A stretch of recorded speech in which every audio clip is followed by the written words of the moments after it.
దేవుని పరిశుద్ధ నామానికి మహిమ చెల్లిస్తూ తిరిగి మనం వాక్య ధ్యానం కోసం సమూయేలు మొదటి గ్రంథం 15వ అధ్యాయం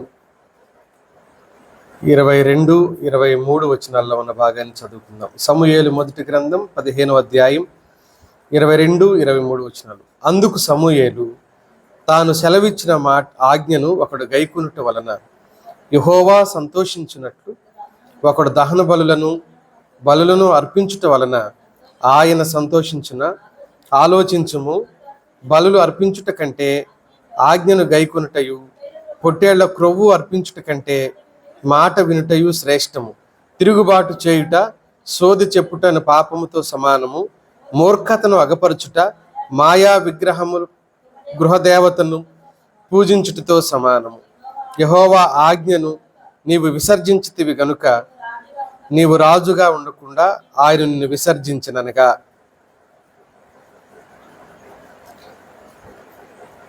మనం చాలా వర్తమానాలు దేవుడు తన సన్నిధిలో నుంచి మనకిచ్చాడు. మరి ముఖ్యంగా ఇందులో దేవుని మాట విని ఆ ప్రకారంగా నడవటం అనే అంశం మీద చాలా మాట్లాడాం మనం. ప్రభు అన్నట్టుగా నా మాట విని ఆ ప్రకారంగా చేయువాడు బండ మీద తన ఇంటిని కట్టుకునిన బుద్ధిమంతుని పోలి ఉన్నాడు అని చెప్పాడు. అలాగే బుద్ధిమంతుడిగా ఉండటానికి ఆయన మాట విని అనుసరించటం, ఆయన మాట విని నడవటం అని కూడా దేవుడు తన వాక్యంలో తెలియజేసిన సందర్భం. సౌలు గురించి మరొక వర్తమానం మనం ఆలోచన చేయబోతున్నాం. మరి ముఖ్యంగా ఇదే కాన్సెప్ట్లో నుంచి దేవుని మాట విన్నట్లయితే దేవుడు తనకిచ్చిన అవకాశాన్ని సౌలు రాజు సద్వినియోగం చేసుకునేవాడే. అందుకనే మన అంశం కూడా అదే, దేవుని మాట విని అవకాశాలను సద్వినియోగం చేసుకోవటం. దేవుని మాట వింటే జరిగిపోయిన కాలంలో ఉన్న అవకాశాలు వేరే కాకుండా మన ముందున్న ఎన్నో అవకాశాలను మనం సద్వినియోగం చేసుకునే పరిస్థితులను దేవుడు మనకు కల్పించగలడు. సౌలుకి ఇచ్చిన అద్భుతమైన అవకాశం ఏంటి? రాజుగా ఉండే అవకాశం. దాన్ని ఎలా దిగజార్చుకున్నాడో కూడా మనం దిగజార్చుకోవటం మాత్రమే కాదు, తాను శాపగ్రస్తుడై తన కుటుంబాన్ని శాపగ్రస్తకరమైన కుటుంబంగా మార్చుకొని తన ఇంటి వారు, తమ పిల్లలు వంశం లేకుండా పోవటం మాత్రమే కాకుండా మిగిలిపోయిన ఎవరో ఒక అబ్బాయి ఉంటే అవిటివాడిగా ఉండటం, పారిపోవటం, ప్రాణం గుప్పిట్లో పెట్టుకొని రాజుగారు మనవడు అవుతాడు అనుకోని యోనాతాను కుమారుడు మెఫీబోషెతు గురించి. చివరికి దావీదు కనికరం చూపిస్తే బ్రతికే పరిస్థితి అతనికి కలగటం. ఇదంతా ఏంటంటే శాపంలో భాగం, దేవుని యొక్క శాపంలో భాగం. వాక్యం చెబుతుంది తన గురించి. 9వ అధ్యాయానికి రండి. 9వ అధ్యాయం 21వ వచనంలో ఇలా ఉంది, చూడండి. అందుకు సౌలు నేను బెన్యామీయుడు కానా? నా గోత్రము ఇశ్రాయేలీయుల గోత్రములో స్వల్పమైనది కాదా? అల్పులు కాదా? నాతో ఇలాగున ఎందుకు పలుకుచున్నావు అని సమూయేలుతో దేవుడు సౌలుని రాజుగా ఏర్పాటు చేసుకుంటున్నాను నేను అని చెప్పిన కారణం చేత నిన్ను దేవుడు రాజుగా ఏర్పాటు చేసుకుంటున్నాడు అని చెప్పాడు. అప్పుడు అంటున్నాడు, నేను ఎవరిని అనుకొని వస్తున్నావు నువ్వు తొందరపడి? నా గోత్రము ఇశ్రాయేలీయుల గోత్రంలో స్వల్పమైంది, పైగా నేను బెన్యామీనుడిని. నా గోత్రము లేకపోతే నా గోత్రంలో ముఖ్యంగా ఆ గోత్రమే తక్కువది అనుకుంటే ఆ గోత్రంలో నా ఇంటి వారు కూడా అల్పులు కనుక, అంటే తన దృష్టికి తన కుటుంబం, తన దృష్టికి తన వంశం, గోత్రం కూడా ఎలా మారిపోయింది అని వాక్యం చెప్తున్నాడు అని అంటే మనకు అల్పంగా, తన దృష్టికి తానే అల్పంగా, అల్పుడిగా ఉన్నాడు, అప్పుడు దేవుడు ఎన్నుకున్నాడు ఇతన్ని. 10వ అధ్యాయానికి రండి, 22వ వచనంలో చూడండి. కావున వారు ఇక్కడికి ఇంకొక మనుషుడు రావాల్సి ఉన్నదా అని యెహోవా యొద్ద విచారణ చేయగా, యెహోవా ఇదిగో దాక్కున్నాడంట. నన్నేంటి మీరు రాజుగా ఏర్పాటు చేస్తానంటున్నారు అని పారిపోయి దాక్కున్నాడు. అమ్మో, నేను రాజుగా ఉండటమా? అందుకని ఒక ఫిలాసఫర్ ఏమంటాడంటే, పదవి వ్యసనంతో సమానం అని అన్నాడు. పదవి వ్యసనం అంట, అధికారం అనేది వ్యసనం అంట. ఆ అధికారాన్ని కోల్పోవడానికి వాళ్ళు వ్యసనానికి, ఇప్పుడు తాగుబోతులు తాగుడు మానేయాలంటే ఎంత బాధపడిపోతారో, ఒక్కసారి అధికార బాధ్యతలు చేపట్టాడు అని అంటే ఒక మనిషి ఆ బాధ్యతల నుంచి తప్పుకోవాలంటే ప్రాణాన్నైనా వదిలేస్తాడు తప్ప దాంట్లో నుంచి పక్కకు రావటానికి ఎప్పుడు కూడా ఇష్టపడ్డాడు ఏ మనిషి. సౌలు రాజు, దేవుడు రాజుగా అభిషేకించాడు, ఏర్పాటు చేశాడు. దేవుని ప్రజలను ఏకం చేయడం మాత్రమే కాదు, దేవునిపై భక్తి చూపించి కృతజ్ఞతతో అప్పగించిన పని చేయవలసిన వాడు సౌలు. దేవుడు ఇంత అల్పుడికి ఎంతో గౌరవాన్ని ఇచ్చాడు దేవుడు, ఆధిక్యతనిచ్చాడు దేవుడు. ఎంత మహిమకరంగా వెలుగుకరంగా బ్రతకాలి సౌలు, కానీ మహిమకరంగా వెలుగుకరంగా అతడు బ్రతకలేదు. అల్పుడికి అందలం ఇచ్చాడు, అల్పుడికి అందలం ఇస్తే దాన్ని నష్టపరుచుకున్నాడు. పాపిని పరిశుద్ధుడిగా చేశాడు దేవుడు, పాపిని నీతిమంతుడిగా చేశాడు దేవుడు. ఆ నీతిమంతుడుగా చేసిన పాపాత్ముడైన మనిషి మళ్ళీ తిరిగి పాత పాపంలోకి వెళ్ళిపోయి, అందుకని అంటాడు వాడి ఒరిజినల్ స్వభావాన్ని చూపించేశాడు, పాత స్వభావాన్ని చూపించేశాడు. మూర్ఖంగా దేవుని మీద తిరుగుబాటు చేయటం ఈ భాగంలో మనం చూస్తాం. నేను త్వరగా ఈ మూడు ఆలోచనలు ఈ పుస్తకంలోంచి లేకపోతే ఈ కాన్సెప్ట్లోంచి జ్ఞాపకం చేస్తా. ఒకటి ఏంటి అని అంటే, సౌలు దేవుని మాట విని అవకాశాన్ని సద్వినియోగం చేసుకోలేదు అన్నాను కదా, దానికి గల కారణాలు చెప్తాను నేను. అతడు అవకాశాలను నష్టపోవటానికి 3 లేకపోతే 4 కారణాలు చెప్తా. ఒకటి, తప్పుడు స్వరం విన్నాడు, దేవుని స్వరం కాకుండా దేవుడు ఏం చెప్తున్నాడో దాన్ని ఆలోచన చేయకుండా తప్పుడు స్వరాలను విన్నాడు అతడు. రెండవది, చెప్పిన పనిని సగం చేసి కూడా గర్వపడ్డాడు, సిగ్గుపడలేదు ఆయన. మూడవది, అవిధేయతను మతం అనే ముసుగుతో కప్పిపుచ్చుకోవాలనుకున్నాడు. ఈ 3 చూద్దాం. మన సమయాన్ని బట్టి మరొక ఆలోచన కూడా మీ దృష్టికి తీసుకొని వస్తాను నేను. మొదటి, తప్పుడు స్వరాలను వినటం వలన దేవుని చిత్తాన్ని జరిగించలేకపోయాడు, లేక దేవుని మాటను అతడు జరిగించలేకపోయాడు. తప్పుడు స్వరాలు వినడం ఏంటి మనకు తెలుసు. నేను దీని గురించి ప్రస్తావనలో ఈ 4-5 ప్రసంగాల్లో కూడా జ్ఞాపకం చేశాను. ఏంటి ఈ తప్పుడు స్వరాలు వినడం? జ్ఞాపకం చేస్తాను చూడండి. 15వ అధ్యాయం 1వ వచనంలో చెప్పాడు. ఏమని చెప్పాడు?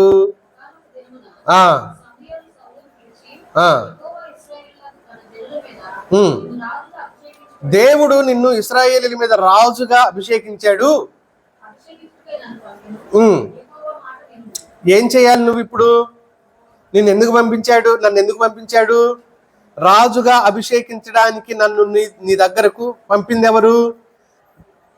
ఏమ్మా, అది కొంచెం గట్టిగా చెబితే, యెహోవా నన్ను పంపించాడు కాబట్టి నువ్వేం చేయాలి? యెహోవా మాట వినుము. చివరిలో ఉంటుంది చూడు ఆ పదం, 1వ వచనం. యెహోవా మాట వినుము అన్నాడు. మళ్ళీ 11వ వచనంలోకి రండి. అక్కడే,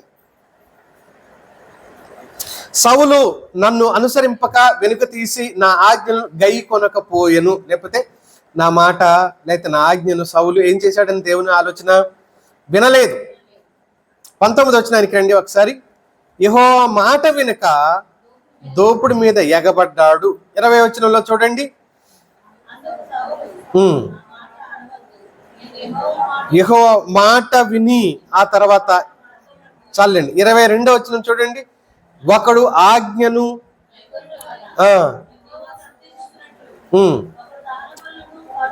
తర్వాత 24లో చూడండి. మాట వినటం గురించి ఇందులో 6 సార్లు కనిపించిందా? మొదటి వచనంతో కలుపుకుంటే 1వ వచనం, 11వ వచనం, 19వ వచనం, 20వ వచనం, 22వ వచనం, 24వ వచనం 6 సార్లు మాట వినటం. మనం టైటిల్ ఏదో పెట్టుకున్నా మన మోటివ్ మాత్రం ఒకటే, దేవుని మాట విని ఆ ప్రకారంగా నడవటం అనే ఆలోచనతోనే ఈ ప్రస్తావనలు మనం చేస్తూ వస్తున్నాం. 6 సార్లు ఇదే కాన్సెప్ట్లో చెప్పాడు దేవుడు మాట వినటం గురించి. రాజుగా సౌలు గారి భవిష్యత్తు అతడు వినటంతో ముడిపడి ఉంది. ఒకవేళ నిన్ను రాజుగా తృణీకరిస్తున్నాడు దేవుడు అని సమూయేలు గారు చెప్పాడు కదా. ఒకవేళ మిత్రులారా సౌలు గారు గనక దేవుని మాట విని అనుసరించినట్లయితే తన రాజ్యం కోల్పోయేవాడా? ఆలోచించండి ఒకసారి. తన అధికార పీఠాన్ని నష్టపోయే పరిస్థితి అతనికి ఎదురయ్యేది ఆలోచించండి ఒకసారి. విననందువలన అతడు తన స్థానాన్ని, అంటే పొందుకున్న స్థానాన్ని సహితం అతడు కోల్పోయాడు అనే మాట మనం ఈ భాగంలో చూడగలుగుతాం. నాయకత్వం ఎప్పుడు ఇలాగే ఉంటుంది మిత్రులారా. సౌలు కేవలం పరిపాలకుడిని నేను అనుకున్నాడు, కానీ అతడు పరిపాలకుడు మాత్రమే కాదు, అతడు ఒక గృహ నిర్వాహకుడు. అతడు గృహ నిర్వాహకత్వం చేస్తున్నాడు. దేవుని ప్రజలకు దైవ ప్రతినిధిగా నాయకత్వ బాధ్యతలు కలిగి ఉన్నాడు. దేవుడు మాట్లాడతాడు, సౌలు వినాలి, ప్రజల్ని ఆ మార్గంలోనే నడిపించాలి. దేవుడు నాకు చెప్పాడు అని చెప్పాలి రాజు. దేవుని మాట విని ఇది దేవుని మాట అని ప్రజలతో చెప్పాలి రాజు. కానీ ఈ రాజు ప్రజలతో ఆ మాట అలా చెప్పలేకపోయాడు. తప్పుడు స్వరాలను విన్నాడు. నేను మూడు సందర్భాలు జ్ఞాపకం చేస్తాను ఇందులోంచి. తప్పుడు స్వరాలు విన్నాడు అని అన్నాను కదా. అసలు తప్పుడు స్వరాలు వినడానికి కారణం ఏంటి?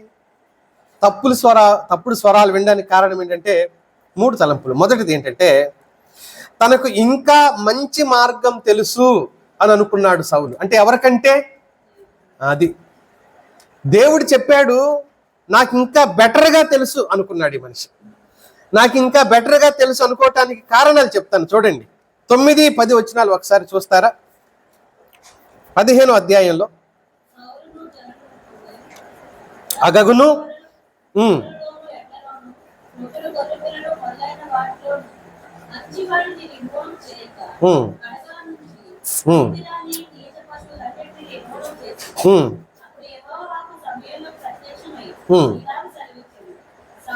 ఇక్కడ చాలు. సౌలు దేవుడు చెప్పినట్లు విన్నాడు, కానీ అలాగూ అతడు చేయలేదు. అంటే తనకు మరో మార్గం, మంచి మార్గం తెలుసు. దేవుడు ఏం చెప్పాడు? సమస్తాన్ని ఏం చేయమన్నాడు? నిర్మూలన చేయి, నాశనం చేయి. 2-3 వచనాల్లో చెప్పాడు. నిర్మూలన చేయమంటే ఈయన దాచిపెట్టాడు అంటే ఏంటంటే అక్కడ ఎక్స్పోజ్ అవుతున్న విషయం ఏంటంటే, ముఖ్యంగా 9వ వచనం మనకేం చెప్తుంది అని అంటే, దేవుడు ఇలా చెప్పాడు కానీ దేవుని ఆలోచన అంత మంచిదేం కాదు, నాకు మరొక బెటర్ థింగ్ ఉంది నా దగ్గర. అదేంటి అని అంటే, అన్ని నాశనం చేద్దాంలే, రాజును ఉంచుదాం, మంచి పశువుల్ని ఎడ్లలోను గొర్రెల్లోను మేకల్లోను కొన్నిటిని క్రొవ్విన వాటిని ఏం చేద్దాము, ఉంచుదాం అనే ఆలోచన అతనికి వచ్చింది. ఇంతటి మంచి సంపదను ఎవరైనా ఎందుకు నాశనం చేయాలి? ఇది ఈయన ఉద్దేశం. ఇంత మంచి సంపదను ఎందుకు నాశనం చేయాలి? అందుకే ఉపాయంతో ప్రణాళిక వేశాడు. అక్కడికి వెళ్ళే వరకు బహుశా ఇతనికి ఆ సంపదను చూసే వరకు ఏ ఆలోచన లేకపోయి ఉండొచ్చు. అక్కడికి వెళ్ళిన తర్వాత ఆ సంపదను చూడగానే, అరే ఇంత అద్భుతమైన సంపదను దేవుడు ఏం చేయమంటున్నాడు? నాశనం చేయమంటున్నాడు. ఏంటి? ఇంకేమనుకున్నాడు తెలుసా? దేవుని ప్రణాళికను మెరుగుపరచాలనుకున్నాడు, ఎక్స్టెన్షన్ చేయాలనుకున్నాడు. దేవుని ప్రణాళిక చాలా చిన్నగా ఉంది, బెత్తడంతే ఉంది. ఈ ప్రణాళిక వల్ల నష్టం జరుగుతుంది. ప్రణాళిక అదే గాని కొంచెం దీన్ని పొడవు చేద్దాం, పెద్దగా చేద్దాం అనుకున్నాడు. పెద్దగా చేద్దాం, దేవుడు నాశనం చేయి అని అక్కడి వరకే చెప్పాడు. మనమేం చేద్దాం ఈ ప్రణాళికను అని అంటే, సాగదీసి ఏం చేద్దామంటే కొన్నిటిని వదిలేద్దాం. దేవుడు చెప్పిన ఆలోచన కంటే మనం చెప్పిన ఆలోచన 2. 1 అగగును విడిచిపెట్టాలి. ఇందులో కనికరంతో కాదు. ఆ కాలం గెలిచిన వాళ్ళు ఓడిపోయిన సైనికుల్ని, రాజుల్ని పట్టుకొచ్చి ఏం చేస్తారంటే వాళ్ళ బట్టలు విప్పేసి ఆ వీధుల్లో స్త్రీలు పురుషులు ఏం చేస్తుంటారు అని అంటే సాంబ్రాణి ధూపం వేస్తూ ఉంటారు. గుమ్మాల్లో నిలబడి, రాజవీధులు వేరే ఉంటాయి, ఆ రాజవీధుల్లో నిలబడి సాంబ్రాణి పొగ వేస్తూ ఉంటే ఈ వీరులు ఎవరైతే గెలిచారో, నేను యుద్ధం చేసి అవతల శత్రురాజుకు సంబంధించిన సైన్యంలో, దేశానికి సంబంధించిన సైన్యంలో ఒక వీరుణ్ణి గెలిచాను అనుకోండి, వాడిని ఏం చేయాలి తెలుసా? వాడి మీద, వాడి ఛాతి మీదో, నుదుటి మీదో, చెంపల మీదో ఎక్కడో ఒక మేకు తీసుకొని నా పేరు రాయాలన్నమాట. వాడి మీద బ్రతికుండగానే బట్టలు మొత్తం తీసేయాలి, నా పేరు రాస్తే చూసే ప్రజలకి అప్పుడు అనుకుంటారు, అబ్బా ఇంత వీరుణ్ణి ఎవరు గెలిచారు, ఎవడి పేరు ఉంటే వాడి మీద. ఇప్పుడు అగగు మీద ఇతడి పేరు కనపడాలి. సౌలు యొక్క అహంభావం చూశారు. అగగు మీద అంటే రాజు మీద ఇతని పేరు కనబడాలి. ప్రజలందరి మధ్యలో ఇతన్ని నగ్నంగా రాజవీధుల్లో ఊరేగించి తీసుకుని వెళ్తున్నప్పుడు, బంధించి ఊరేగించుకుంటూ తీసుకెళ్తూ ఉండగా స్త్రీ పురుషులు చిన్నల నుంచి పెద్దల వరకు చూసి ఏమనుకోవాలంటే, అబ్బా సౌలు రాజు ఎంత వీరుడు, కాకపోతే అగగును బంధించి పట్టుకొచ్చాడు అనుకోవాలి ప్రజలు. అదొక ఆలోచన. రెండవ ఆలోచన ఏంటంటే శ్రేష్టమైన పశువుల్ని వదలాలి అని అనుకోలేదు అతడు, తెచ్చేసుకున్నాడు. ఎందుకు అంటే బలి అర్పించడానికి. అతడు వింటున్నాడు కానీ అతడు విన్నది ఎవరి మాట అని మనకు అర్థమవుతుంది? దేవుని మాట కాదు, ప్రజల మాట విన్నాడు. ఈ సందర్భంగా ప్రజల మాట విన్న సందర్భాలు జ్ఞాపకం చేస్తాను చూడండి. 15వ అధ్యాయం. సౌలు మరింత గట్టి స్వరమే వింటున్నాను అనుకున్నాడు. అతడు విన్న స్వరం దేవుడు మాట్లాడిన స్వరానికన్నా పెద్ద స్వరం అన్నాడు. నేను ఇందులో నుంచి కొన్ని ఎక్స్పోజ్ చేయడానికి నేను ప్రయత్నం చేస్తా. ఇంతకు ముందు ప్రసంగాల్లో మనం మాట్లాడుకోని విషయాలే.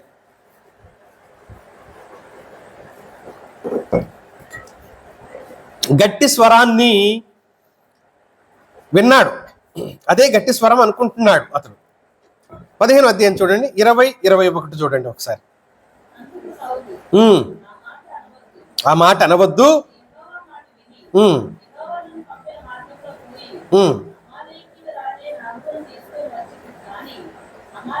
ఏమంటున్నాడు? 20-21లో ఏం చెప్పబడుతుంది? అయితే 21 చూడండి. అయితే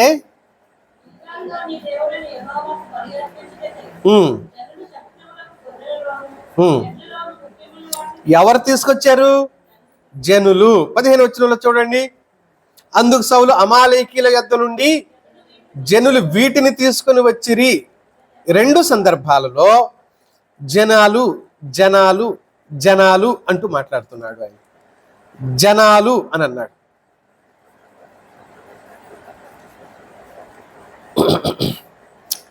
జనాల మాట, జనాలు చేశారు, నాకు సంబంధం లేదు. తనకు మంచి మార్గం తెలుసని మాత్రమే కాకుండా అంతకంటే ప్రజల నుంచి గట్టి స్వరమే విన్నాడు. ప్రజల మధ్యలో పరువు నిలుపుకోవాలనుకున్నాడు. అతడు ప్రజామోదాన్ని పొందాలనుకున్న ఒక రాజకీయ నాయకుడిగా మెల్లమెల్లగా మారిపోయాడు. జయించిన ప్రజల నుంచి లాభాన్ని పొందుకోవాలనుకున్నాడు. జనాలను సంతోష పెట్టాలనుకొని దేవుని మాట ధిక్కరించడం ప్రారంభించాడు ఈ దైవజనుడు. దేవుని మాటను పూర్తిగా పక్కన పెట్టేశాడు. వాస్తవంగా బైబిల్ ఏం చెప్తుందంటే దేవుణ్ణి మనిషిని ఇద్దరిని ఒకేసారి సంతోష పెట్టలేము. వాస్తవంగా దేవుని మాటకు ప్రత్యామ్నాయమైన మార్గం మరొకటి ఈ భూమి మీద లేదు. మనకు దేవుని మాటే శాసనం. ఇక ఆ మాటే ఫైనల్ ఇక మన జీవితాల్లో. కానీ ఇతడు ఇద్దరి మాట తీసుకోవాలనుకున్నాడు. వాస్తవంగా మరో సందర్భంలో కూడా జనాలకు ఈయన భయపడ్డాడు అనే మాటను కూడా మనం చదువుతాం. సౌలు జనులకు ఏమయ్యాడంట? జడిసి అనే పదాన్ని కూడా మనం ఇదే కాన్సెప్ట్లో చదవటం. ఈయన ఇద్దరిని సంతోషపెట్టాలి. ప్రభువే అంటాడు, యేసుక్రీస్తు ప్రభు వారు, ఒక వరలో 2 కత్తులు ఇమడవు అని చెప్పాడు. ఇద్దరు యజమానులను నువ్వు సంతోష పెట్టలేవు అని కూడా ప్రభువారు చెప్పాడు. కానీ ఈయన ఇద్దరిని సంతోష పెట్టాలనే ఒక దురభిప్రాయానికి వచ్చాడు సౌలు రాజు. ఇద్దరిని నేను ఆనందపరచగలను అనే ఒక అభిప్రాయంలోకి ఈయన వెళ్ళిపోయాడు. మూడో మాట చెప్తాను ఇందులోనే, ఇతన్ని రాజుగా చేసినందుకు దేవుడే పశ్చాత్తాపపడే స్థితిలోకి ఈయన వెళ్ళిపోయాడు. 11వ వచనంలో చూడండి, సౌలు నన్ను అనుసరింపక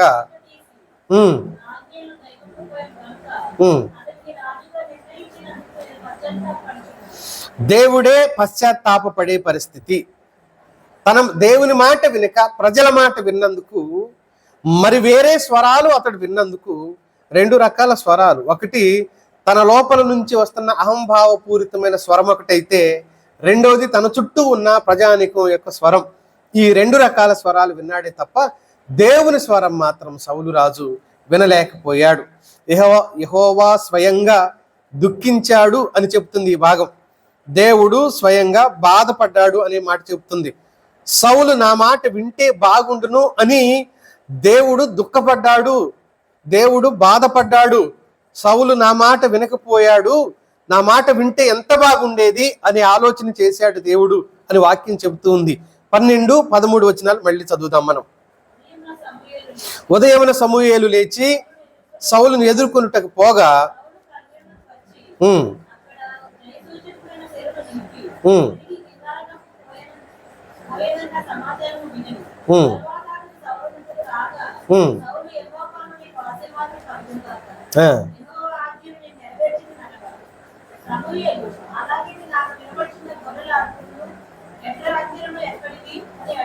చాలు. సొంత అభిప్రాయాలకు ప్రజల కేకలకు బదులు నా మాట వింటే బాగుండు. మనిషికి ఉత్తమమైన దానిలో నడవటం, జనాన్ని సంతోషపెట్టడం, ఈ రెండు కూడా ఒక గమ్యానికే దారితీస్తాయి. దైవ విరోధ సంబంధమైన గమ్యం అది, దేవునికి వ్యతిరేకమైన గమ్యం అది. అది మనం బాగా గుర్తుపెట్టుకోవాలి. రెండవ విషయానికి వస్తాను మిత్రులారా. నేను చెప్పిన పనిని సగం చేసి కూడా ఈ దైవజనుడు గర్వపడ్డాడు, ఈ రాజుగారు గర్వపడ్డాడు. చెప్పిన పనిని సగం చేసి కూడా గర్వపడ్డాడు. ఈయన గురించి నేను చదువుతున్నప్పుడు నాకేమనిపించింది అని అంటే, నిజంగా ఇతడు రక్షించబడిన వాడేనా అనే ప్రశ్న వచ్చింది. నిజంగా ఇతడు రక్షించబడిన వాడేనా? రక్షించబడిన వాడైతే ఇలా ఎలా చేస్తాడు, ఇలా ఎందుకు చేశాడు అనే ప్రశ్న ఒకటి నాలో మిగిలిపోయింది. అయితే 10వ అధ్యాయంలో 6వ వచనంలో క్రొత్త మనస్సు కూడా పొందాడు ఈయన అని వాక్యం చెప్పడం వలన 10వ అధ్యాయం 6వ వచనంలో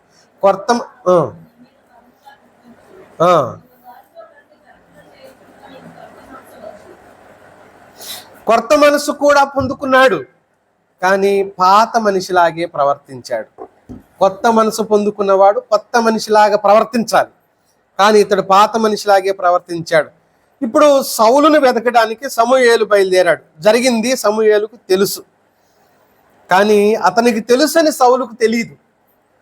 నేను చెప్పింది వింటాడులే, నేను రాజును కదా, నేనే అతడికి ఏదన్నా ఇవ్వాలి, సహాయం చేయాలి, ప్రవక్త కదా ఆయన అనుకున్నాడేమో బహుశా. ఈయన అనుకొని ఇప్పుడు మనం చదివిన 12, 13 వచనాల్లో సమూయేలు వెళ్ళి జరిగింది మాట్లాడుతుంటే ఈయనంటున్నాడు, కాదు కాదు, యెహోవా నాకు చెప్పిన పనంతా నేనేం చేశాను అంటున్నాడు, నేను నెరవేర్చాను, మొత్తం చేశాను అంటే ఈయన అంటున్నాడు. అలాగైతే 14లోన నాకు వినబడుచున్నా గొర్రెల అరుపులను ఎడ్ల రంకెలను ఎక్కడివి అన్నాడు. ఇవన్నీ ఎక్కడివి? బహుశా ఇలాంటి ప్రశ్న ఒకటి దైవజనుడు అడుగుతాడని సౌలుకి ఊహ కూడా లేదు, మనసు కూడా లేదు. ఈయనేమనుకుంటున్నాడు, సంబరాలు చేసుకోవాలి, అగగును ముందు నడిపించాలి, గొర్రెల్ని వాటిని బలులు అర్పించాలి, తన కోసం స్మారక చిహ్నం ఒకటి కట్టించుకోవాలి, ప్రజలందరూ నన్ను గురించి తరాల వరకు జ్ఞాపకం చేసుకొని చెప్పుకోవాలి అనేది ఇతడే ఆలోచన. 12వ వచనంలో చదివాం కదా, స్మారక చిహ్నం ఒకటి కట్టించుకోవాలనుకున్నాడంట. జ్ఞాపకార్థంగా ఉండే స్తంభాన్ని ఒకదాన్ని ఏర్పాటు చేసుకోవాలనుకున్నాడంట. అంటే ఇక్కడ చెప్పిన పనిని చేయకుండా పూర్తి చేశాను అని అనుకుంటున్నాడు ఈయన. అహంభావం ఇది, అహంభావం. చాలాసార్లు దేవుని మందిరాలలో లేక సంఘాలలో ఇలాంటి ఒక వింతైన సమస్యను మనం ఎదుర్కొంటూనే ఉంటాం. ఏంటి ఆ సమస్యను మనం ఎదుర్కొనేది అని అంటే, ఇది వాక్యానుసారం కాదు అని మనకు తెలిసినా కూడా దానిని సమర్థించుకోవటానికి ఎన్ని రకాలుగా ప్రయత్నం చేస్తారో దేవుని బిడ్డలు. ఇది తప్పు, ఇది దైవ వ్యతిరేకం, వాక్య సమ్మతం కానిది ఇది అని మనకు అనిపించినా కూడా దాన్ని నెరవేర్చడానికి ప్రయత్నం చేస్తూనే ఉంటారు. పైగా ఒకవేళ అది కాదు అన్నామే అనుకోండి, మీరు ఇలాంటి వాళ్ళ, మీరు అంత గొప్పోళ్ళ, మీరంతా ఇదా అదా, ఏదో ఒకటి. ఎవడ గొప్ప ఎవడ తక్కువ అనేది కాదు అక్కడ విషయం ఏంటంటే, దేవుని వాక్యంలో ఉన్నదేంటి, మనం జరిగిస్తున్నది ఏంటి అనేది చూసుకోవాలి. అంటే నువ్వు అప్పుడు అది చేసావు కాబట్టి నేను ఇప్పుడు ఇది చేస్తాను అని అనకూడదు. ఆ మాట కాదు. గతం తాలూకు వాటిని మనం మర్చిపోవాలి. అది ముందే పాపం దరిద్రం అన్న తర్వాత దేవుడు ఏమన్నాడు, మర్చిపోమన్నాడు, గుర్తుపెట్టుకున్నాడు. నేను మర్చిపోతున్నాను, మీరు కూడా ఏమవ్వాలి, మర్చిపోండి అని అన్నాడు ఆయన. కానీ మనం ఏం చేస్తాము, దానిని పాతవన్నీ జ్ఞాపకం చేసుకొని, పాత సందర్భాలు లేకపోతే ఆ తాలూకు ఏమైనా ఉంటే గుర్తు చేసుకొని, మరి నువ్వు అప్పుడు అలా చేసావుగా అని ఎదుటి వ్యక్తినంటే నేను ఇప్పుడు చేస్తాను. ఇది ఎంత దౌర్భాగ్యం, ఇది ఎంత దరిద్రం, అది మనం ఆలోచన చేసుకోవాలి. తప్పు చేసి కూడా గర్వపడుతున్నాడు ఈయన. దీంట్లో 2 ఆలోచనలు చెప్తాను చూడండి. సౌలు తన అరకొరక ఏమంటాం దాన్ని, అరకొర విధేయత, సగం విధేయతకు గర్వపడుతున్నాడు. నేను సగం చేసినా కూడా అద్భుతమే అన్నాడు. అతని భావన ఏంటి, నేను సగం విధేయత చూపించినా కూడా అదేంటి, అద్భుతం, నాలాగా ఇంకెవరు చెయ్యరు. ఇది అతని భావన. కేవలం దేవుని శక్తితోనే అమాలేకీల్ని జయించాడు ఈ వ్యక్తి, కానీ తన సొంత శక్తితో జయించినట్లుగా ఫీల్ అయ్యాడు. ఈయన దీనికి కూడా గర్వపడుతున్నాడు అని అంటే భయం అనేది లేదు లోపల. నేను దేవునికి అవిధేయుడిగా మారాను, దేవుని మాటకు దేవుని వాక్యానికి విరుద్ధంగా బ్రతికాను, చేశాను, మరి దేవునికి కోపం వచ్చితేమోనని అపరాధ భావన లోపల కనీసం లేదు. బాధకు సంబంధించింది, భయానికి సంబంధించింది ఇతడి మనసులో కొంచెం కూడా లేదు మిత్రులారా. అలాగే ఉన్నాడు. మనసు ఎంత కఠినమైపోతే భయం కోల్పోయాడో ఈ మనిషి ఆలోచించండి ఒకసారి. ఎంత కఠినమైపోయి ఉండాలి ఇతని మనసు. ఈరోజు సంఘాల్లో ఈ మాటలు అంటే చాలామందికి బాధేస్తుంది, కానీ చాలామందికి కోపాలు వస్తాయి. కానీ కఠిన మనసుతో ఎన్ని దుశ్చర్యలు, కఠినమైన మనసుతో ఎన్ని దుర్మార్గమైన చర్యలు చేస్తానే పోతుంటారు. తెలిసినా సరే, జనానికి అర్థమవుతున్నా సరే అదే దుర్మార్గంలో బ్రతకాలనుకోవటం అది వారికి మాత్రమే చెల్లుతుంది.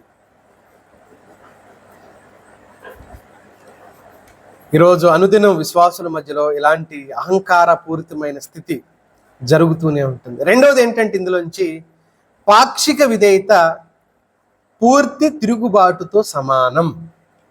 పాక్షిక విధేయత పూర్తి తిరుగుబాటుతో సమానం. ఇది మనం బాగా గుర్తుపెట్టుకోవాలి.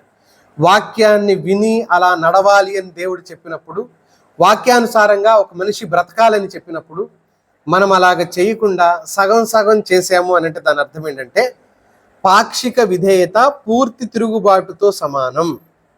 అంటే కొద్దిగా లోబడినట్టు చేసి మనం తృప్తి పడిపోతాం, కానీ అది పూర్తి తిరుగుబాటుతో సమానంగానే దేవుని వాక్యం చూస్తుంది మిత్రులారా.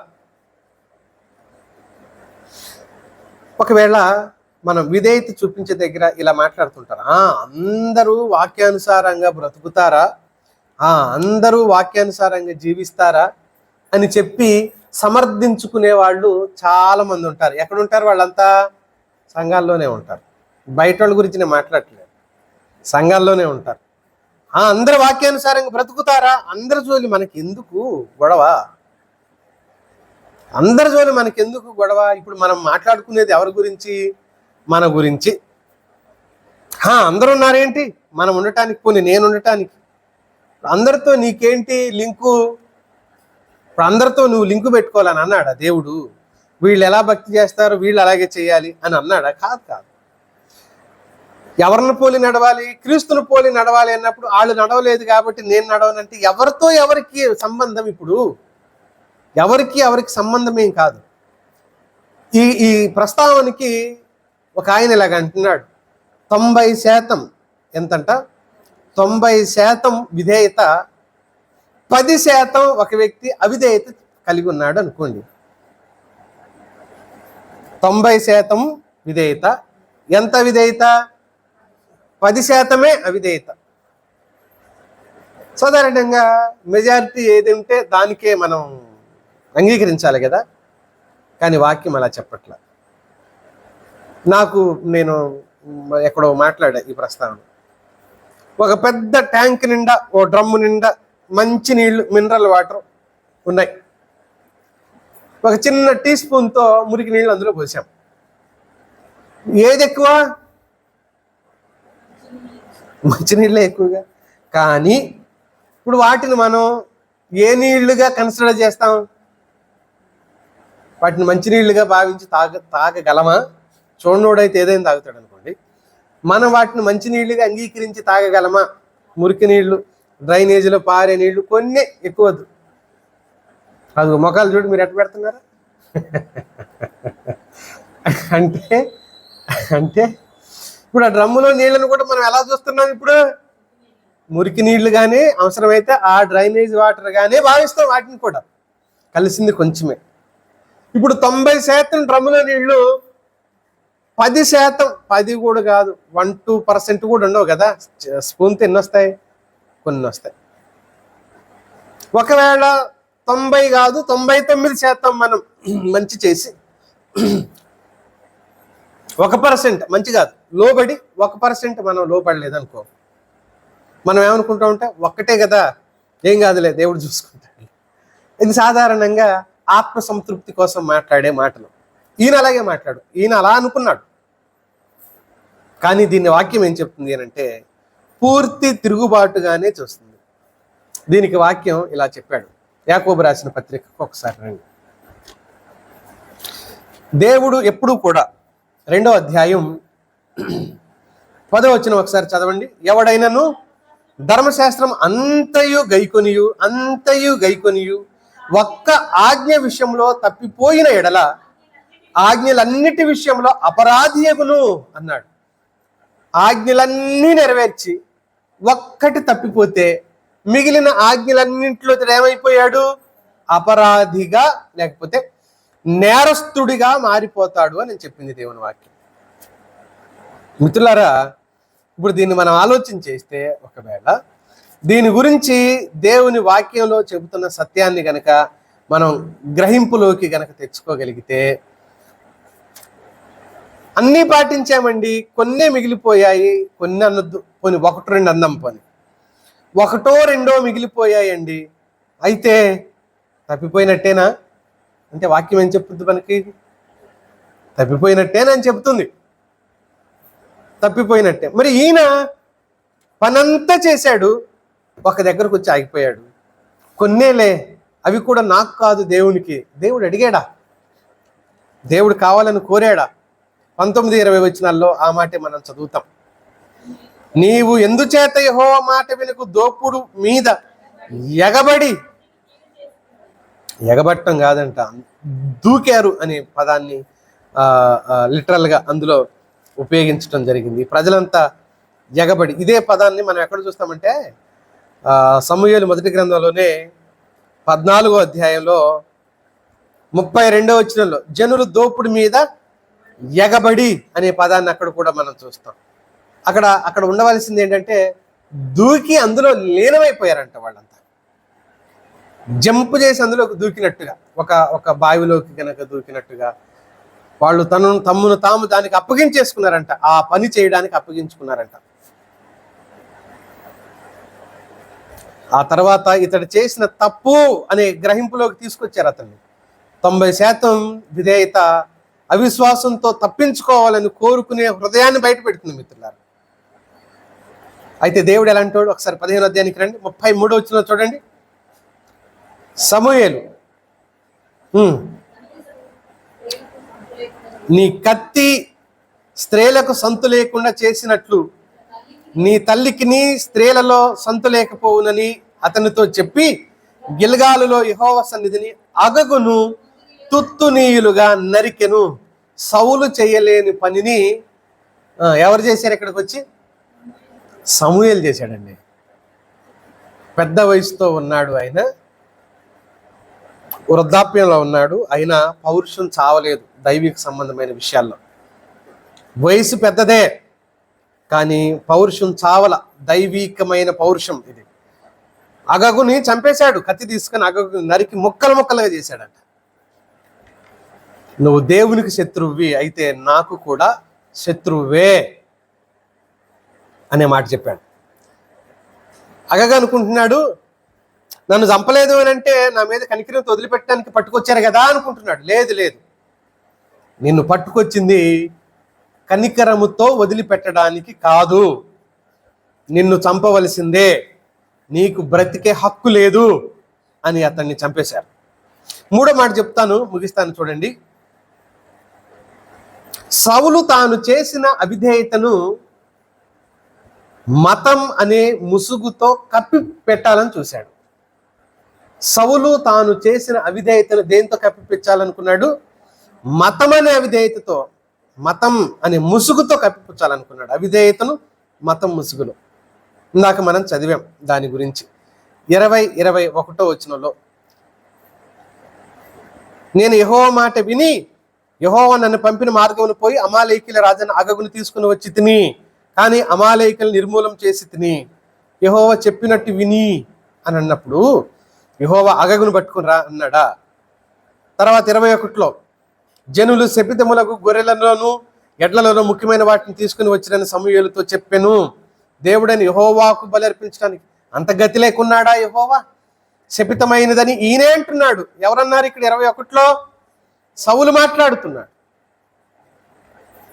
ఎందుకు పట్టుకొచ్చారంటే మళ్ళీ వాటిని యెహోవాకు బలి అర్పించడానికేనని చెప్తున్నాడు.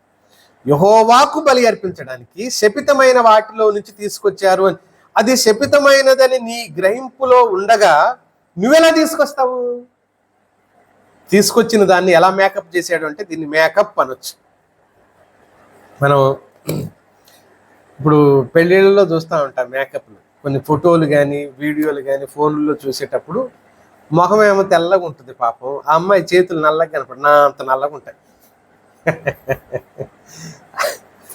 పాపం ఇక్కడ వరకే ఫోటో తీస్తే బాగానే ఉంటుంది, మొత్తం తీయాలిగా పెళ్లి కూతురిగా చూస్తే ఏమైతే చేతులన్నీ ఇంత నల్లగా ఉంటాయి. ఏం చేస్తాం పాపం, ముఖం వరకే ఉంటుంది. ఇంత ఇంత మెత్తినందుకు ఎక్స్ప్రెషన్స్ ఉండవు ఆ పెళ్లి కూతురికి. దాదాపుగా ఒక 1/4 ఇంచైనా మెత్తుతారు పైన. ఆ కారణంతో ఆ అమ్మాయి నవ్వాలంటే ఇది పగిలిపోద్ది, నవ్వే అవకాశం లేదు ఆమెకి. అలాగే తల ఊపుకుంటుండాలి, ఎక్స్ప్రెషన్స్ ఏముండవు, మొత్తం లోపలే ఉంచుకోవాలి. సేమ్ ఒరిజినల్ వేరే, పైన కనపడేది వేరే. యెహోవాకు అర్పించే బలి కోసం అంటున్నాడు ఈ భక్తుడు. యెహోవా అడగకుండానే మత సంబంధమైన ఆచారం చేస్తే దేవుడు సంతోషిస్తాడు అనుకున్నాడు ఆయన. అవిధేయతను చెడ్డగా కనబడకుండా ఉండటం కోసం మేకప్ చేశాడండి. ఎందుకు అవిధేయత చేశావు?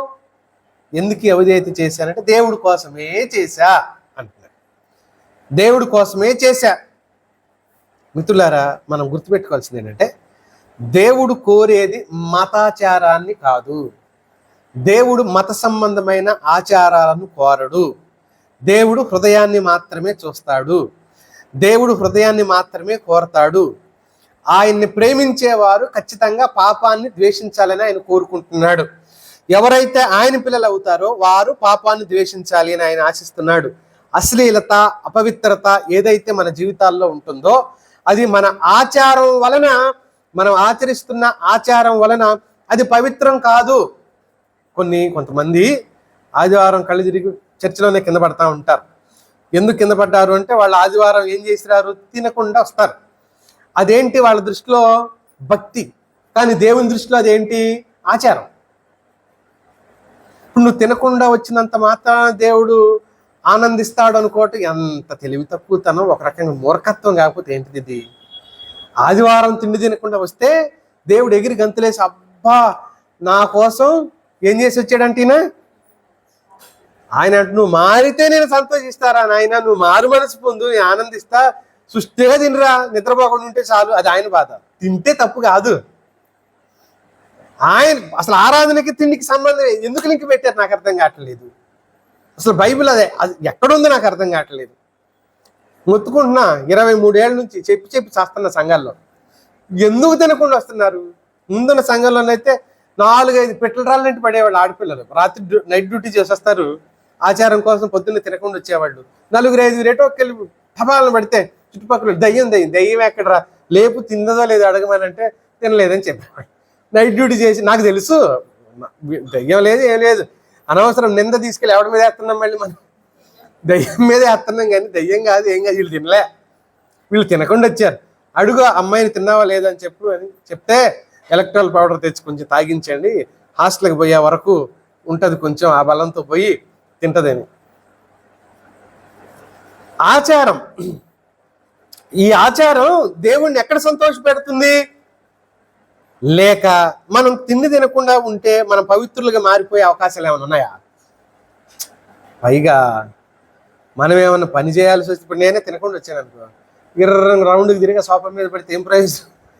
ముందే నాకైతే లో బీపీ, 60, 70, 80 మనకు దాటది, 80 దాటే అవకాశం కూడా లేదు. అలాంటిది రౌండ్ తిరిగి ఒక్కొక్కరోజు వాక్యం చెప్తుండగానే ఒక్కొక్కళ్ళ మొక్కలు 2 కనపడతాయి. అక్షరాలు కూడా తప్పు కూడా చదువుతాను, ఎప్పుడన్నా బ్లర్ అవుతుంటుంది నాకు, మళ్ళీ నాది పెద్ద ప్రింట్ బ్లర్ అవుతుంటుంది. ఒక లైన్ చదువుతూ జంప్ అయ్యి 2వ లైన్కి వచ్చేస్తాను, చదివే లైన్ కాక కింద లైన్లోకి వచ్చేస్తాను. ఎవరైనా చదవండి అనే పరిస్థితి అప్పుడు వస్తుంది అనమాట. ఏది తినొస్తే కూడా అంటే నేను ఎందుకు చెప్తున్నానంటే, ఇవి అన్ని ఆచారాలకు సంబంధించి, ఈ ఆచారం ఏది కూడా మన భక్తితో సంబంధం కాదు. మనల్ని నీతిమంతులుగా చేసేవి ఏవి కూడా ఇవి కావు. ఇవి మనల్ని నీతిమంతులకు దేవుని ఎదుట నిలబెట్టలేవు. తర్వాత ఇతను ఇంకా ఏం చేస్తున్నాడు ఈయన అంటే, లోబట్టం మానేసి ఇంకా ఇదే ఆచారం ముసుగులో వెళ్ళిపోతున్నాడు. విధేయత కలిగేవాడు హృదయపూర్వకమైన పశ్చాత్తాపాన్ని దేవుడు కోరుకుంటాడు మన జీవితాల గురించి. నువ్వు ఏం తిన్నావు అనేది కూడా కోరడు, నీకు నచ్చింది తిను, నువ్వు తినేరా సంబంధం లేదు. కానీ ఆయనకు కావాల్సింది హృదయపూర్వకమైన పశ్చాత్తాపం, పాపం ఒప్పుకోవటం, పరిశుద్ధ జీవితం కోసం దేవుని సన్నిధిలో కనిపెట్టడం. సౌలు లోబడకుండా ఆచారాలు చేసి బలులు అర్పిస్తే దేవుడు సంతోషపడతాడులే అని మనం చేయవలసిందంతా చేసి, శనివారం రాత్రి కూడా వచ్చిన సినిమా 12 గంటల వరకు చూసి, ఒకవేళ టీవీలో సినిమా వస్తే, లేదా ఫోన్లో ఉన్నాయి ఇప్పుడు టీవీ వరకు ఎందుకు కర్మ, రాత్రి 12 దాకా చూసి పొద్దున్నే కొంచెం లేట్గా 7కో 8కో లేచి, ఆ తర్వాత మనం తిండి తినకుండా చర్చికి వచ్చి, ఇప్పుడు దేవుడు అబ్బా రాత్రి సినిమా చూసింది నా కుమారుడు, నా బిడ్డ సినిమా చూశాడు, ఇప్పుడు మాత్రం తినకుండా వచ్చాడు కాబట్టి కాటాల్లో కనుక ఇటు కేజీ రాయేసి మళ్ళీ ఇటు కేజీ చక్కెర వేస్తే, పంచదార పోస్తే సమానమైనట్టుగా ఆ సినిమాకు ఈ ఉపవాసానికి సమానమా? కాదు, అలా అవ్వదు. పశ్చాత్తాపం కావాలి దేవుడికి. నువ్వు తినకపోవటం గురించి దేవుడు మాట్లాడాడు. ఇలా జనరల్గా నేను మాట్లాడుతూ ఈ విషయాన్ని చెప్తున్నాను. సౌలు లోబడకుండా ఆచారాలు బలులర్పించాలనుకుంటున్నాడు. ఇది 2వసారి ఈయన ఇలాంటి తలతిక్క పని చేసింది. అంతకుముందు సౌలు రాకముందే, సమూయేలు రాకముందే బలి అర్పించిన సందర్భం ఒకటి ఉంటే, ఇప్పుడు మళ్ళీ ఇలాంటి తలతిక్క పని మళ్ళీ ఒకటి చేశాడు. ఎంతవరకు దేవుడు సంతోషించడం కోసం ఏదో ఒకటి చేస్తాను నేను పోయిన వారమే చెప్పా. ఒక ఆయన నాకు డబ్బులు ఇచ్చాడు అని, 3 నెలలు ఇచ్చాడు, ఎంత వద్దన్నా వినలేదు. ఇచ్చాడు. ఒకరోజు కూర్చోబెట్టి, అసలు ఎందుకు ఇస్తున్నావు చెప్పు, ఈ డబ్బులు ఎక్కడేయో చెప్పు, నువ్వు మా చర్చికి రెగ్యులర్గా రావు కదా, నువ్వు నాకెందుకు ఇస్తున్నావు, వేరే చర్చికి వెళ్తాడు ఆయన, నువ్వు నాకెందుకు ఇస్తున్నావు అని అంటే, ఆయన చెప్పింది ఏంటి అని అంటే, వడ్డీ వ్యాపారం తప్పని నాకు తెలుసు, నేను 5 లక్షలు నా భార్యకి తెలియకుండా వడ్డీకి ఇచ్చాను, కనుక అవి నేను ఒక్కళ్ళే తింటే నాకు శాపం అయింది అన్నట్టు నాకు ఒంటి మీద వెంట్రుకలు లేచి నిలబడ్డాయి. అంటే ఈ దౌర్భాగ్యుడు తాను చెరువులో దూకేది దూకకుండా వాడి కాలుకి ఒక తాడు కట్టి యువతలు నా కాలుకి కూడా కట్టాడు అనమాట. నాకు తెలిసినా తెలియకపోయినా వాడితో పాటు నేను కూడా ఏమైపోవాలి ఇప్పుడు? ఆ ప్లాన్ చేశాడు అనుకొని నా వెంట్రుకలు నిలబడి భయపడ్డాను నేను.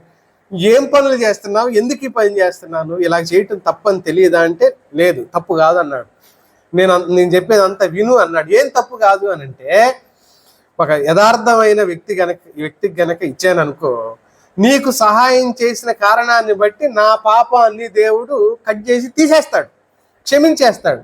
కాబట్టి అంత లెవెల్ అయిపోద్దని నీకు ఇచ్చానని. ఇది లెవెల్ కాదు, గొయ్య అయిద్ది ఇక్కడ.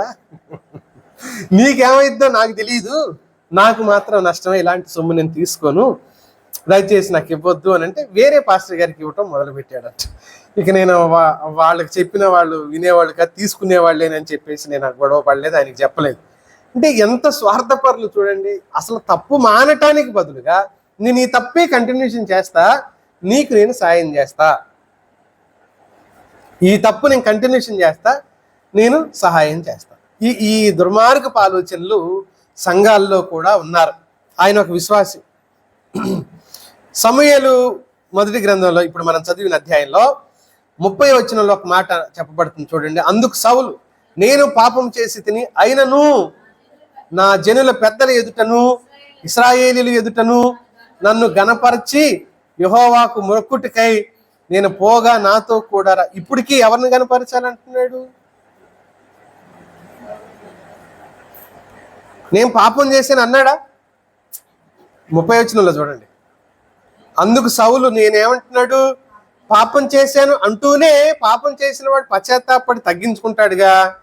కానీ అయినను అయితే అయిందిలే, పాపం చేశాను అయితే అయింది, నన్ను నువ్వేం చెయ్యి, గణపరచు, కీర్తి కండూతి, ఘనత, వీళ్ళని అందరూ గణపరచాలి, వీళ్ళందరూ గొప్ప చేయాల, నా ఘనత, నా గొప్పతనం, నేనంటే ఏంటి, నన్ను గణపరచాలి, నన్ను గొప్పగా చూడాలి, నన్ను గౌరవించాలి. నువ్వు గౌరవించాలంటే ఒట్టికి నేను గౌరవించుతారా అందరూ? మనం మంచి పని చేస్తే, మన భక్తి సరైంది అయితే, మనం ఎంత తగ్గించుకున్నా, మన మూలన కూర్చున్నా మన దగ్గరికే వస్తారు మనుషులు, మన కొందనాలు చెప్తారు మనుషులు. భక్తి లేకుండా నన్ను గౌరవించాలి అనుకుంటే ఎవరు గౌరవిస్తారండి? మనం వాస్తవంగా ఏంటంటే, మన వాస్తవిక స్థితిని ఎరిగి, మనం కలిగి ఉన్న యథార్థమైన స్థితిని ఎరిగి ప్రభు దగ్గరికి రావాలి. ప్రభువా నేను తప్పు చేశాను, అయిననేమి అది నీకోసమే అని అంటారా? ప్రభువా నేను పాపం చేశాను, అయినా కానీ ఏంటి, ఎవరి కోసం అది? నీకోసమే అని అంటే ఆయన ఏం చేసుకోలేడా? తప్పు చేయకుండా తన కోసం అవసరమైన పని ఏదైనా చేసుకోలేడా? ఒక పాస్టర్ గారు చర్చి కడుతున్నారు, ఇండిపెండెంట్, సొంతగా మందిరం కట్టుకున్నారు, స్థలం కొన్నారు. మందిరం చాలా పెద్ద మందిరం, 100 అడుగుల పొడవు ఉంది. ఆ ప్రాంతంలో అదే పెద్ద మందిరం, 30 అడుగుల వెడల్పుతో, 30-40 అడుగుల వెడల్పుతో, అద్భుతమైన మందిరం. జస్ట్ పిల్లర్ల స్లాబ్ వేశారు, పెద్ద గొడవ, అది ఆగిపోయింది. అది కలెక్టర్ వరకు పోయినా కూడా ఆపారు. ఎవరో చెప్పారంట, ఇది జరగాలి అంటే ఫలానా వాళ్ళ దగ్గరికి వెళ్ళు అని అన్నాడు. ఆయన దగ్గరికి వెళ్ళారు, ఆయన సహకారంతో మందిరం కట్టారు, కంప్లీట్ చేశారు. చర్చి డెడికేషన్, మందిర ప్రతిష్టారాధన జరుగుతుంది, దానికి పిలిచారు, అందరం వెళ్ళాం.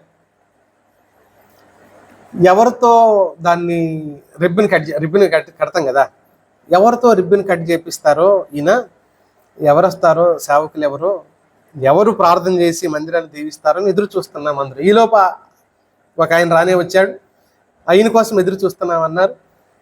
ఎవరితోనూ ప్రార్థన చేయించి ఆయనతో రిబ్బన్ కట్టించి ఆయనతోని కుడికాలు లోపల పెట్టించి తీసుకొచ్చారు. ఆయన ఎవరంటే, ఆ ప్రాంతంలో ఒక రౌడీ షీటర్ ఆయన. అవును, నిజమే, ఆ ప్రాంతంలో ఒక రౌడీ షీటర్ ఆయన. ఆయన ఎవడైనా ఈ చర్చిని ఆటంకపరచాలనుకుంటే వాడిని నరికేస్తాను అన్నాడంట. అందుకే ఎవడు రాలా కట్టేశారు. ఈయన సాక్ష్యం చెప్తున్నాడు. ఆ రోజు స్టేజ్ ఎక్కి, అన్న గనక మాకు సహాయం వెనక కూర్చున్నాడు స్టేజ్ మీద. ఆ అన్న ఎవరన్న, రౌడీ షీటర్ అనే అన్న వెనక కూర్చున్నాడు. అన్న గనక మాకు సహాయం చేయకపోతే ఈ మందిరం అయ్యేదే కాదు, ఈ మందిరం ఇది అయ్యేది కాదు, కట్టేవడం కాదు. ఈ మందిరం ఇలా కట్టడానికి దేవుడు అన్నను ఏర్పాటు చేసుకున్నాడు, ఈ అన్నను మాకు పరిచయం చేశాడు, ఈ అన్న వలన ఈ మందిరం. దేవుడు ఎక్కడున్నాడు అక్కడ? ఎవడంటే వీళ్ళకి సహాయం చేసినోడు? ఒక రౌడీ షీటరా, తాగుబోతు, తిరుగుబోతు, తిట్టుబోతు, భూ కబ్జాదారుడు, దొమ్మిగా మనుషుల మీద పడి కొట్టి, తిట్టి, నరికి, చంపి, హత్యా నేరాలు ఉన్నాయి అతడి మీద. ఎవరి చాటుకి వెళ్ళాడు? నేను అంటానే, ఎద్దు తన్నిద్దేమో నేను పోయి గాడి చాటు దాక్కున్నట్టుగా. ఈయన పోయి ఎవరి చాటుకు పోయాడు? ఒక రౌడీ షీటర్ చాటుకు పోయాడు. ఇప్పుడు అక్కడ దేవునికి ఏమైనా మహిమ ఉందో ఆలోచించండి. ఈ అన్న కూడా మాకు 2 లక్షల రూపాయలు డబ్బులు ఇచ్చాడు అని అబద్ధం చెప్పాడు. ఈయనే ఇచ్చాడంట ఆయనకి 2 లక్షలు. ఎందుకు? ఎవడన్నా ఎదురుగా మాట్లాడతాడు కొట్టడానికి. ఈయనే 2 లక్షలు ఇచ్చాడంట. కానీ ఉల్టా ఆయన సంతోషపెడితే రాబోయే రోజుల్లో కూడా. అందుకనే దేవుడు చూస్తూ ఊరుకోడు. సంఘం ఆయనకి చాలా పెద్ద సంఘం ఉంది, 2 బ్రాంచులు ఉన్నాయి. పరిచర్య కొనసాగుతుండగా కొంతకాలం తర్వాత ఆయన అన్నాడంట, కానుకల్లో వాటా ఇవ్వమన్నాడంట. కానుకల్లో వాటా ఇవ్వమన్నాడంట. దరిద్రాన్ని తీసుకొచ్చి స్టేజ్ మీద కూర్చోబెట్టారు కదా, ఆయన అన్నాడంట, 2 చర్చిలు ఉన్నాయి కదా నీకు, ఒకటి నాకు అంటే కానుకలు, పరిచర్య నువ్వే చేసుకో. ఒక సంఘంలో పట్టే కానుకలు ఎవరికి చెప్పకుండా మాకివ్వు, మావాడు వస్తాడు, నువ్వు లెక్క పెట్టొద్దు, ముట్టొద్దు, నాకు ఇచ్చేసేయనని. అన్నా కాదన్నా అని అంటే ఏం చేస్తాడు ఆయన? తెలుసుగా ఏం చేస్తాడు. కొంతకాలం ఇచ్చుకుంటూ వచ్చిన తర్వాత అది పాస్టర్లందరూ కలుసుకొని నెల ప్రార్థన చేసుకున్నప్పుడు, అన్నా సిగ్గు విడిచి చెప్తున్నా, మీరెవరు బయటికి చెప్పకండి ఈ మాట, ఇది జరిగింది, ఆయనే తీసుకెళ్తున్నాడు కానుకలు, చర్చి కట్టడానికి, మందిరం కట్టడానికి అప్పుల పాలయ్యాను, అది నేను తీర్చలేకపోతున్నాను అంటే దేవుని పని జరగాలని దేవుని సహాయాన్ని కోరకుండా ఎవరి సహాయం కోరాడు ఆయన? దుర్మార్గుడైన ఒక వ్యక్తి సహాయాన్ని కోరాడు. దుర్మార్గుల సహాయం ఎలా ఉంటుంది మిత్రులారా? ఇలాగే ఉంటుంది. దేవుడి పనే చేస్తున్నాను కానీ అక్రమకారుల సహవాసాన్ని కోరుతున్నాను. దేవుని అప్పుడు మందిరం గోడలు కట్టడానికి కూడా మాకు తెలిసిన ఇంజనీర్ని పంపిస్తాను, మాకు తెలిసిన మేస్త్రిని పంపిస్తాను అంటే మనం దర్వాజా ఎక్కడ పెడతాం? చర్చికి దర్వాజా ఎటు పెడతామండి? సెంటర్లో పెడతామా? ఈశాన్యంలో ఉండాలంట. అవును, ఆ మందిరానికి ద్వారం ఎక్కడుంది తెలుసా? ఆ మూలలో ఉంది. అది మనకున్న సోఫా దగ్గర ఉంది. అది ద్వారం మధ్యలో లేదు. అది నా దగ్గర మొన్నటి వరకు ఉండేది ఆ ఫోటో. ఆ గుమ్మం దగ్గర ఫోటో తీసి ఏంటి ఇక్కడ పెట్టారు అంటే ఆయన ఏం మాట్లాడొద్దు అన్నాడు ఆ రోజు మమ్మల్ని. ఆ మూలలో పెట్టారు దర్వాజా. అంటే లోకస్తుల హస్తం పై చేయవల, లోకస్తులు పై చేయవల చర్చల. అది ఎంత దుర్మార్గమైన దారుణమైన స్థితిలోకి వెళ్ళిపోయిందో చూడండి. సౌలు అలాగే మారిపోయాడు, సౌలు అలాగే అయిపోయాడు. లోక సంబంధమైన స్థితితో దేవుణ్ణి సంతోషపెట్టాడు. ఇప్పుడు ఈయన అనగలడా? ప్రభువా నీ కోసమే నేను తెచ్చానని హృదయపూర్వకంగా అనగలడా? నోరేసుకుని మాట్లాడుతున్నాడు. కానీ సౌలు చేసింది తప్పు అని సౌలుకు తెలుసా తెలియదు? ఆలోచించండి ఒకసారి. నేను పాపం చేశాను అంటూ ఏమన్నాడు? అయినను ఏం కాదులే, జనాల మధ్యలో నన్ను ఏం చేయాలి? నువ్వు ఇప్పుడు వచ్చి ఘనపరచు, ఇంత గొప్పోడు మీ రాజు, ఇంత గొప్ప యుద్ధం చేసి శత్రువుని జయించాడు మీ రాజు అని అందుగాని పద అని ఈ దైవజనుడు తీసుకొని వస్తున్నాడు. మిత్రులారా, మనం నేర్చుకోవాల్సిన పాఠం ఒకసారి ఆలోచించేయండి. మన ఆచారాలు ఏవి కూడా దేవుని సంతోషపెట్టవో ఒకటైతే, రెండవది సగం చూపించిన విధేయత కూడా పూర్తి అవిధేయతతో సమానం. దేవుని స్వరం కాకుండా మనుషుల స్వరాలు విని మనం దేవుని భక్తి చేయలేము. ప్రార్థన చేసుకుందాం. ఈ మాటలను బట్టి దేవుని సన్నిధిలో తలలు వంచుకొని మనలను మనం ఆయనకు అప్పగించుకుందాం. మనం విన్న ఈ కొద్ది మాటలను